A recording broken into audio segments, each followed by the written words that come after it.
Hovland. And as we look at kind of your shot link data through the playoffs last year, does that tell your story? Yeah, I mean, that's pretty good stats right there.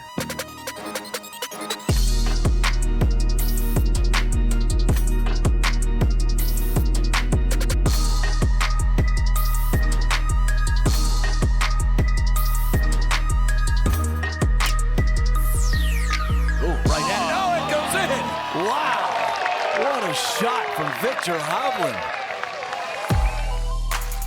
An incredible run last season at the 2023 FedEx Cup by Viktor Hovland. Let's check in with the guy that knows all the stats in the world and see what he found. Defending isn't easy, and I found some incredible stats from Viktor's remarkable playoff run that should give him the best chance to defend. 3 here, and we might be seeing him in victory lane. Looks like a good line. Oh my, does it ever. Whoa, right next to the hole. Looking for his 12th 3 of the day and a course record, and who knows, maybe a trophy. This has been a fun round to watch. Last year, as you kind of think back to the great run you had in the FedEx Cup playoffs, what do you remember about it specifically? I was hitting it long and straight off the tee. My irons were pretty good, and obviously been working really hard in the short game, and felt like, oh, I hit a bad shot, I missed a green, and I was very confident that I was going to get it up and down and continue that momentum, but just played one shot at a time and just had a lot of confidence. An historic day for Hovland. 7 feet, putter goes back, ball tracking up to the cup and into the bottom. Viktor is victorious in Hotlanta.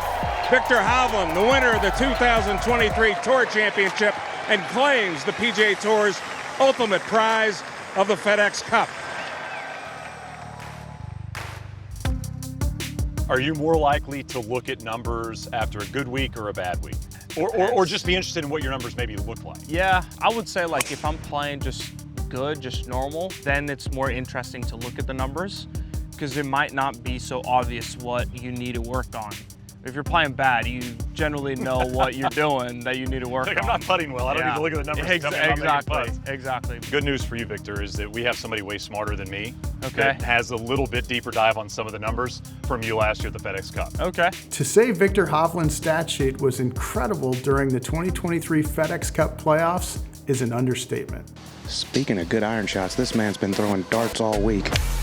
Coming off back-to-back birdies, this pitching wedge from 155, and look out. Gorgeous shot by Viktor. During that playoff run, Hovland was ranked first in approach play, putting, strokes gained tee to green, and total birdies. He was ranked 9th around the green, which is phenomenal considering the state of his short game the year prior. His confidence around the greens has just improved so much. He improved his strokes gained around the green by 0.711 strokes per round from 2022 to 2023. That's nearly 1 full shot per round. How about that for Viktor Hovland? That used to be his weakness, but he's worked so hard.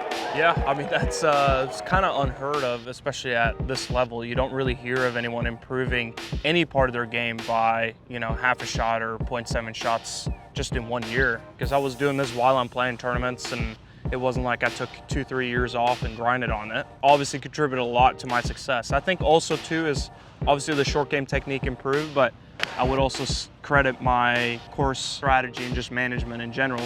What a great shot. 7% slope there, Trevor. That should feed all the way back inside 10 feet.